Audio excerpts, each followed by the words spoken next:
panggil Engkau ya Bapa, nama terindah di dalam hidupku, lebih dari segalanya. Aba, ku panggil Engkau ya Bapa, Kau layakkan aku jadi anakmu, memanggilmu Yesus. Lebih tinggi dari langit, begitulah kasih Bapa. Lebih dalam dari lautan, Engkau mengasihiku. Lebih luas dari bumi, tak terjangkau pikiranku. Semuanya Kau sediakan bagiku. Yesus, ku cinta Kau. Yesus, ku cinta Kau. Yesus, ku cinta Kau.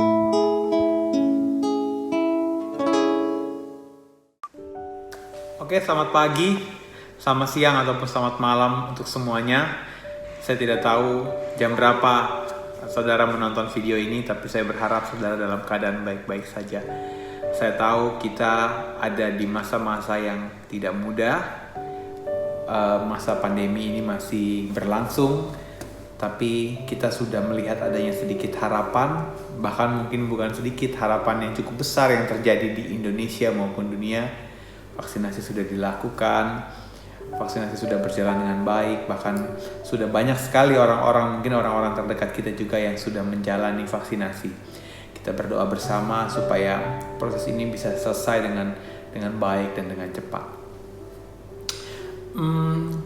Berhubungan dengan pandemi yang terjadi, saya tahu ini bukan masa-masa yang mudah buat kita semua. Ada orang-orang tertentu yang di masa-masa pandemi ini justru mengalami satu movement atau satu lompatan yang terjadi dalam hidupnya, baik dari sisi pekerjaan maupun bisnisnya. Saya melihat ada teman-teman saya atau orang-orang lain yang mengalami tingkatan yang luar biasa karena bisnisnya terpengaruh positif terhadap COVID. Mungkin bisnis yang berhubungan dengan olahraga, mungkin bisnis yang berhubungan dengan kesehatan ataupun obat-obatan, tentu saja sangat menarik dan mengalami banyak sekali peningkatan. Tapi di sisi lain, saya juga tidak sedikit melihat bisnis-bisnis yang justru tidak mengalami peningkatan, justru malah sebaliknya. Dalam kondisi seperti ini, ada bisnis-bisnis tertentu yang terpuruk. Saya tidak jarang mendengar kabar beberapa teman saya, kerabat maupun relasi yang mengalami sangat kesulitan di masa pandemi ini. Usahanya secara terpaksa ditutup, beberapa karyawannya secara terpaksa di PHK untuk mengurangi beban yang mungkin terjadi. Saya juga tahu mungkin ada di antara kalian yang bekerja sebagai profesional kerja mungkin harus mengalami pemotongan gaji. Ada di antara saudara yang mungkin harus mengalami PHK sementara atau ketidakjelasan yang terjadi di masa-masa pandemi ini dalam 1 tahun terakhir. Tapi saya percaya semuanya terjadi atas seizin Tuhan. Tidak ada satupun hal yang terjadi di dunia ini tanpa seizin Tuhan. Kalau kita mengalaminya, itu pasti atas seizin Tuhan. Nah, melihat fenomena ini, ada satu hal yang menarik untuk saya. Saya ingin berbicara tentang apakah semua yang kita lakukan selama ini adalah layak untuk kita terus perjuangkan. Ada orang-orang yang bergumul tentang pekerjaannya, ada orang-orang yang bergumul tentang kehidupannya, tentang kesehatannya di masa-masa pandemi ini. Mereka benar-benar menyediakan banyak waktu, menghabiskan banyak biaya untuk bergumul agar pekerjaannya, bisnis atau kesehatannya tetap terjaga. Begitu banyak perjuangan yang dilakukan. Tapi pertanyaan terakhir yang mungkin kita akan sama-sama belajar adalah, layak nggak sih ini diperjuangkan? Is it worth? Apakah semua ini akan menjadi sia-sia saja?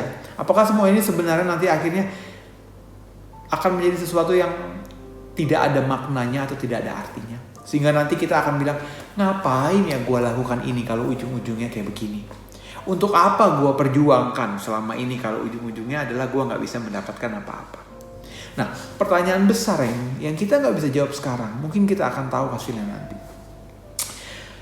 Suatu ketika saya berkesempatan untuk pergi ke satu negara di Asia. Saya pergi ke Korea waktu itu. Saya ingat sekali, di saat liburan itu ada satu hari di mana saya berkesempatan untuk mencoba ke area bermain. Satu hari full kita siapkan waktu untuk kita bermain di area bermain namanya Everland. Saya masuk, ada beberapa teman-teman dan rombongan, saya lihat sekeliling. Saya cuma memperhatikan mana wahana yang memang baik buat saya untuk dicoba. Mana wahana yang cukup menantang adrenalin saya, sehingga kalau saya naik, saya nggak akan lupa itu wahana. Kerennya minta ampun gitu ya. Karena begitu banyak wahana, saya nggak bisa mainin semua. Kita cuma punya waktu beberapa jam, kayaknya cuma sekitar 7 atau 8 jam. Saya lupa persisnya. Tapi saya berusaha untuk cari. Saya search kira-kira mana nih wahana yang akan saya naikin. Akhirnya mata saya tertuju ke sebuah wahana yang notabene menurut saya, wow, gue harus coba wahana itu. Wahana itu adalah wahana roller coaster. Seperti saudara ketahui, wahana roller coaster adalah wahana yang memang seru. Di negara manapun, di belahan dunia manapun, di tempat bermain manapun, kalau yang namanya roller coaster itu pasti seru. Lalu saya mulai mendekati arena permainan itu karena letaknya cukup di ujung. Saya melihat seru banget. Dari kejauhan sudah terlihat bagaimana itu kereta naik turun dengan eskalasi ketinggian, dengan sudut yang luar biasa. Cukup menegangkan gitu lah, itu yang membuat saya semangat. Sehingga saya bilang pokoknya gue harus naik wahana itu. Saya mengunjungi wahana itu, saya mendekati tempat mainnya. Dan saya cukup terkaget melihat antriannya yang amat sangat panjang. Panjang banget. Saya sampai berpikir, perlu berapa jam gua ngantri seperti ini ya? Tapi saya lihat lagi ke atas, saya pelajari, saya lihat dengan seksama gimana serunya itu roller coaster. Saya menjadi bulat tekad saya untuk pokoknya gua harus coba. Akhirnya singkat cerita saya ngantri dalam antrian roller coaster itu. You know what? Berapa lama yang saya butuhkan untuk mengantri sampai akhirnya saya bisa naik kereta itu dan bermain? Kurang lebih 1,5 jam. 1,5 jam. Ya, saudara nggak salah dengar. 1,5 jam saya harus antri, maju perlahan demi perlahan untuk sampai ke titik paling depan untuk saya bisa naik. 1,5 jam. Akhirnya saya senang minta ampun saat saya bisa duduk kursi keretanya, roller coasternya siap dijalankan, dan saat dijalankan luar biasa serunya, bener-bener seru banget. Dan itu tidak bisa saya describe karena memang itu pengalaman yang luar biasa seru. Dan informasi yang ingin saya berikan kepada saudara adalah, tahukah saudara bahwa berapa waktu yang saya spending untuk bermain di atas bersama roller coaster itu? Hanya 3 menit. Only 3 minutes. Saudara bayangkan, 1,5 jam saya harus mengantri dengan penuh kesabaran, dengan capek, dengan lapar, dengan pegel tentunya. Dan saya memutuskan untuk ngantri. Dan permainannya hanya 3 menit. 3 menit, bayangkan. Setelah turun, saya begitu bahagianya. Ada teman saya yang bilang gini, gile, lu ngantri sebegitu panjang, 1,5 jam mainnya cuma 3 menit. Nggak sayang tuh waktu. Nggak capek lu. Nah, teman saya bilang seperti itu. Nah, saya berpikir ya, capek sih, pegel sih, lapar sih, rasanya males. Sempat di tengah perjalanan, di tengah waktu saya mengantri, saya sempat bilang, kayaknya gue harus stop deh, masih panjang banget.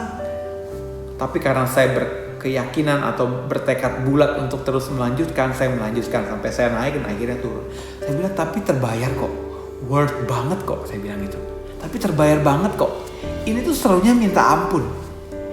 Memang sih perlu waktu yang lama untuk mengantri 1,5 jam. Tapi kalau lu udah coba main ini, lu pasti nggak akan bilang bahwa ngantri 1,5 jam itu sia-sia. Enggak banget. Karena serunya minta ampun. Saya nggak main banyak permainan selama 7-8 jam itu. Mungkin saya hanya bermain 3 atau 4 atau mungkin 5, saya lupa. Tapi permainan ini akan terus berkesan. Bahkan sampai saat ini. Sampai saya sharing kepada saudara mengenai pengalaman saya pun, saya masih ingat memorinya.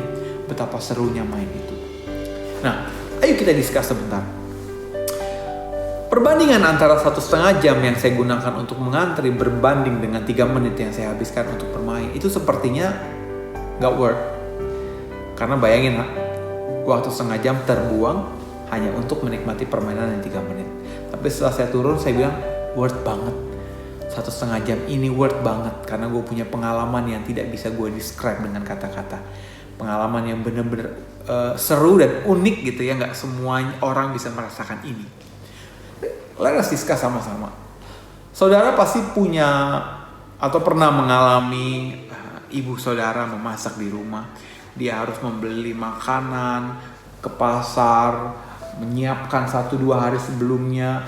Pada hari saudara mau masak, keluarga kita mau masak, mami kita masak, membutuhkan waktu 1,5 jam, mungkin 2 jam, motongin bumbunya, motongin cabenya, motongin sayurnya.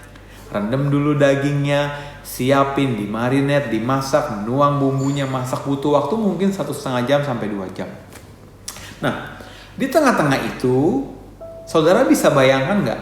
Saudara berkumpul bersama keluarga cuma menghabiskan waktu 2 jam saja untuk menghabiskan makanan itu. Persiapan berhari-hari, masak mungkin 1-2 jam, cuma dihabiskan akhirnya hanya 30 menit.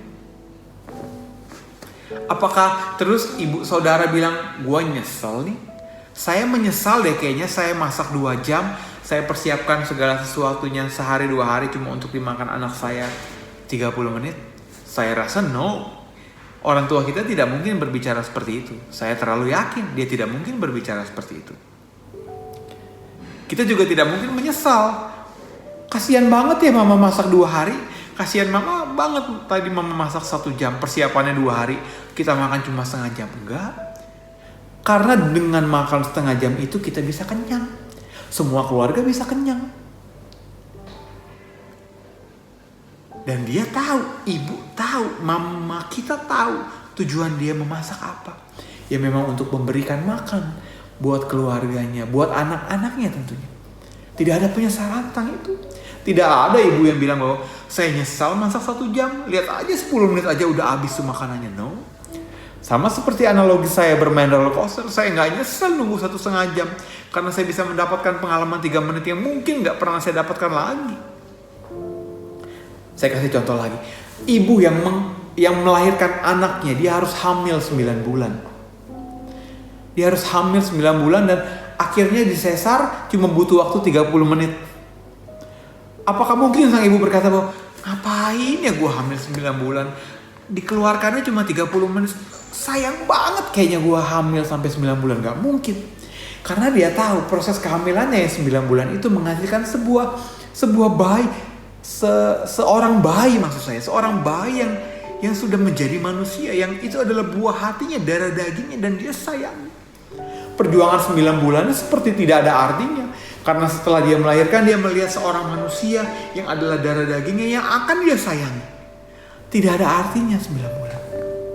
Seorang bapak yang 20 tahun bekerja, tiba-tiba karena satu dan lain hal di pandemi ini, akhirnya di PHK. Dia sudah bekerja 15-20 tahun dan akhirnya di PHK. Apakah dia akan bilang, ngapain saya bekerja 20 tahun kalau pada akhirnya hari ini saya di PHK? Apakah itu menjadi sebuah kesia-siaan? Tentu tidak. Bayangkan apa yang sudah dilakukan oleh bapak ini 15-20 tahun. Dia bisa membiayai keluarganya. Dia bisa memberikan nafkah, makanan kepada anak istrinya. Anak-anaknya mungkin dari mulai TK, dari mulai SD sampai sekarang sudah lulus kuliah dari hasil pekerjaannya. Dia tidak mungkin bilang, ngapain gua kerja kalau saat ini di PHK? No. Karena selama 15-20 tahun masa kerjanya sudah ada yang dihasilkan. Anak-anaknya sudah besar, anak-anaknya sudah bisa bersekolah dan sebagainya. Ini adalah sebuah fenomena yang saya tanyakan dari awal. Is it worth? Layak nggak kita melakukan sesuatu kalau pada akhirnya menurut kita hasilnya kok cuma begini ya? Ternyata enggak. Saya kasih contoh yang paling spektakuler di dunia ini. Yesus menghabiskan masa waktunya 33 tahun masa hidupnya. Namun berakhir cukup tragis. Hanya dengan 3 jam penyiksaan kurang lebih. Dia akhirnya mati. Yesus gak bisa bilang, ngapain ya saya hidup? Ngapain ya saya hidup 33 tahun? Atau 33 tahun lebih? Atau 30-an tahun? Kalau cuma dalam waktu 3 jam aja akhirnya saya harus mati seperti ini disalib. No. Saudara harus ingat. Karena masa hidup 33 tahun itu sampai akhirnya dia harus mati di kayu salib dengan penyiksaan kurang lebih hanya 3 jam. Itu mendatangkan keselamatan bagi semua orang yang percaya kepadanya. Tidak ada yang layak untuk disesalkan. Karena hasilnya adalah ada. Hasilnya sesuai. Worth untuk diperjuangkan.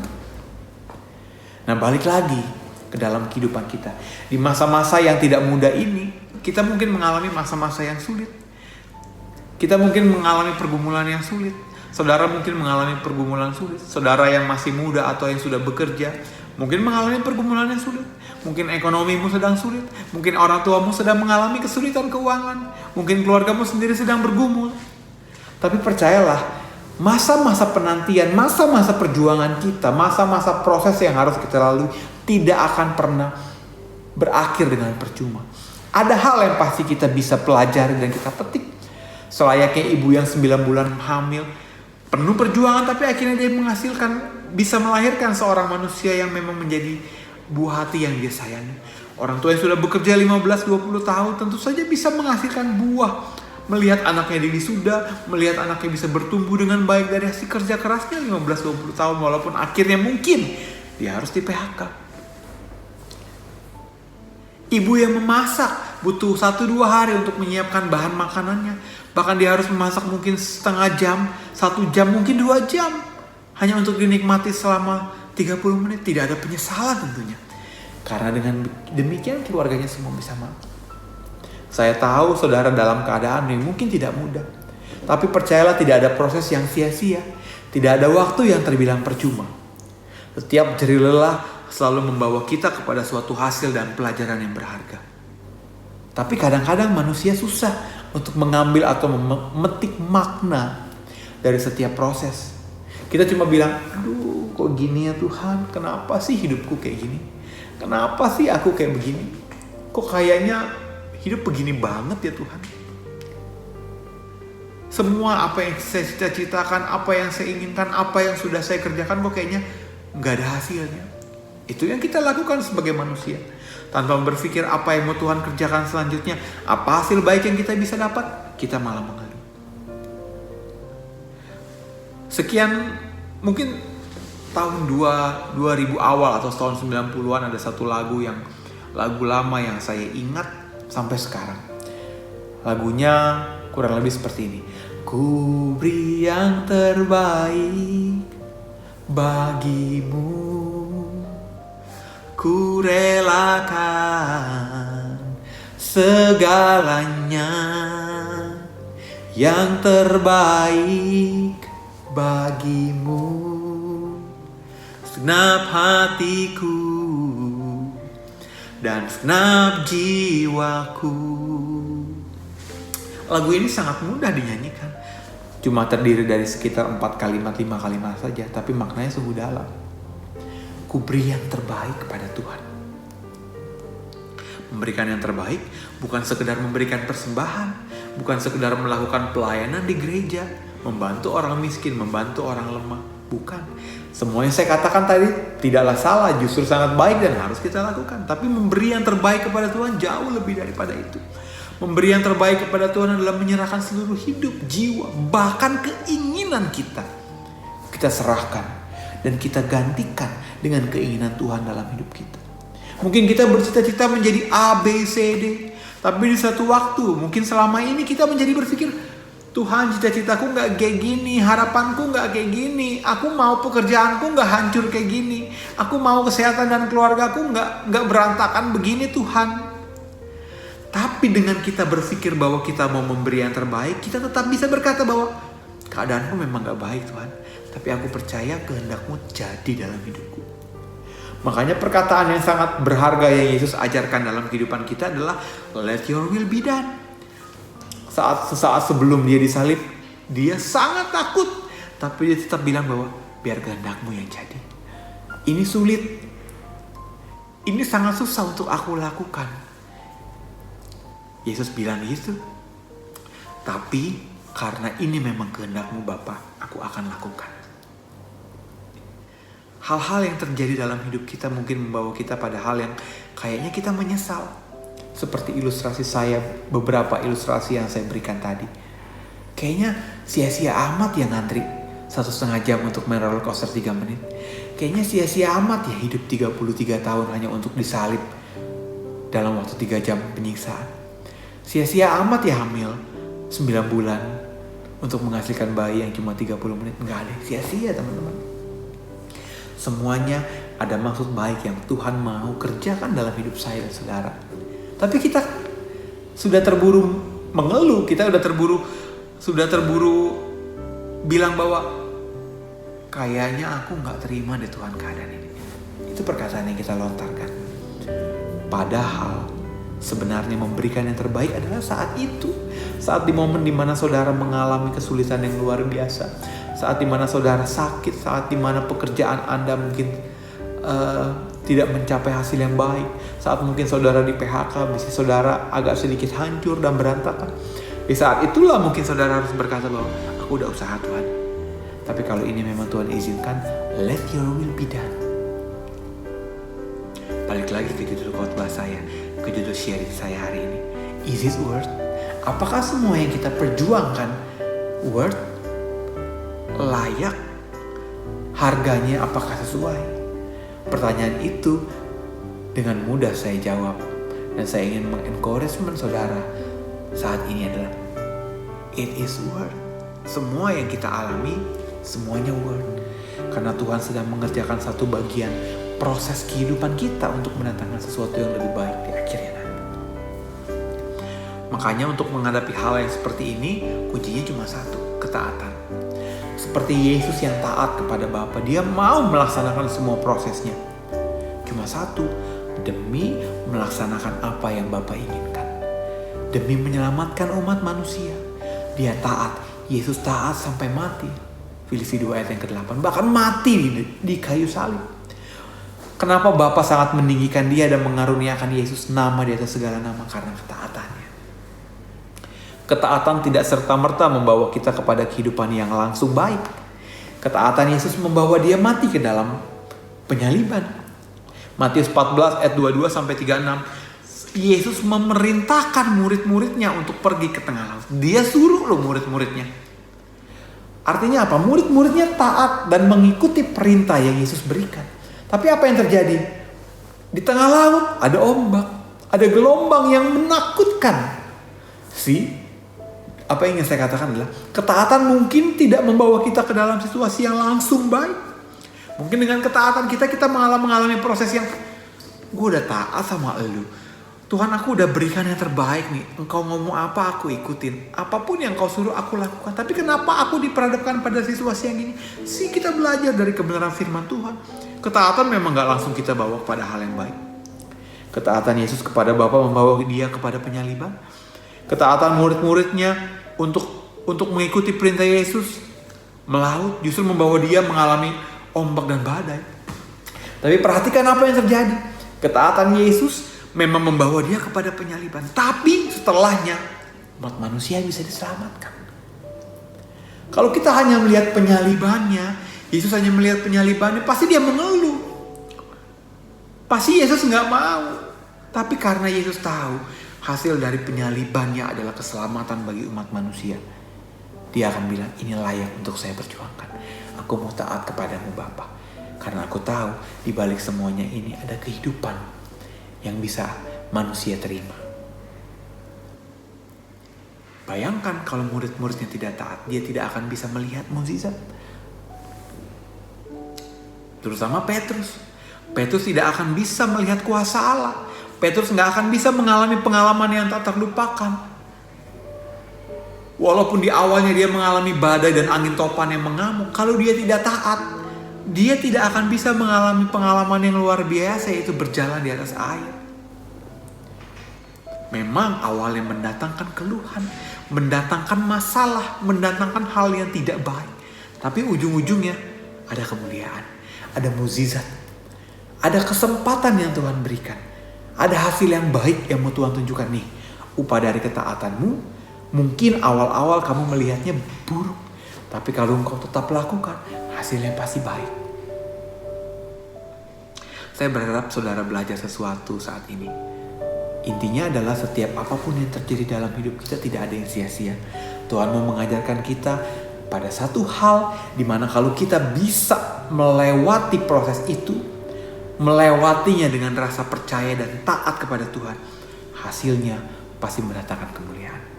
Saya tahu saudara mungkin mengalami hal-hal yang tidak mengasihkan setahun terakhir karena pandemi. Mungkin saudara mengalami pergumulan yang berat, apapun itu saya tidak tahu. Tapi percayalah, melalui kebenaran firman Tuhan saat ini, saudara bisa belajar bahwa Allah pasti mengerjakan segala sesuatunya untuk hasil yang baik, mendatangkan kebaikan bagi semua, bagi setiap kita, orang-orang yang percaya dan mengasihi Dia. Itu saja dari saya saat ini. God bless you. Thank you.